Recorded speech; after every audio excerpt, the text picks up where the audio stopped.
राधा, एक नाथ लकड़हारे मैंने निकामी पाठ थू मेरी मैंने अचानक पूरे तो गांव के समय चारों कोशिश ओर करके देखा, रुकता है। लेकिन तुम्हारी बकरी का नामो निशान तक नहीं मिला। ये सुनकर राधा हंस पड़ी, क्योंकि मेरी बकरी तो मेरे घर पर ही थी। मूर्ख, आने से पहले तुमने हमारे चेहरे को गौर से क्यों नहीं देखा?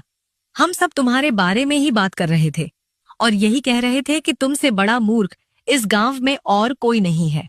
अरे देखो भाई, मेरी बिटिया सही कह रही है शंकर। तुम्हें थोड़ी बहुत चतुराई लानी चाहिए। ऐसे मूर्ख मूर्ख बन के जीवन जीने से क्या हो जाएगा। इतना कहकर राधा मुखिया के साथ चली गई। बिरजू भी वहां से चला गया।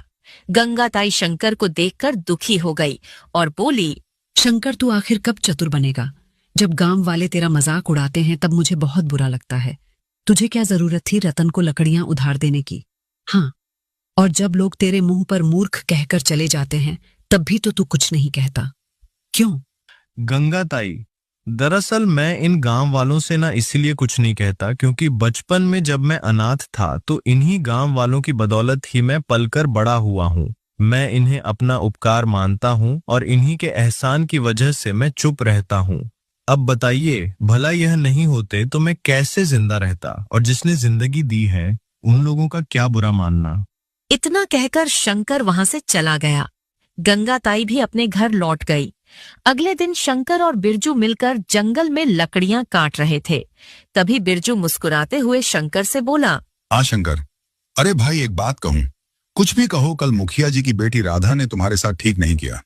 अरे भाई, उसे तुम्हारे साथ ऐसा मजाक नहीं करना चाहिए। शंकर ने कुछ नहीं कहा और चुपचाप लकड़ियां काटता रहा। लगता है कल की घटना से नाराज है।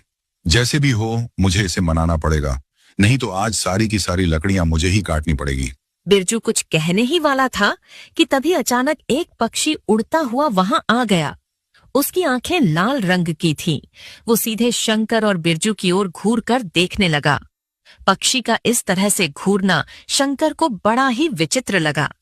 शंकर ने बिरजू से कहा, हे बिरजू, यह पक्षी तो बड़ा ही विचित्र लग रहा है। हाँ, तुम सही कह रहे हो।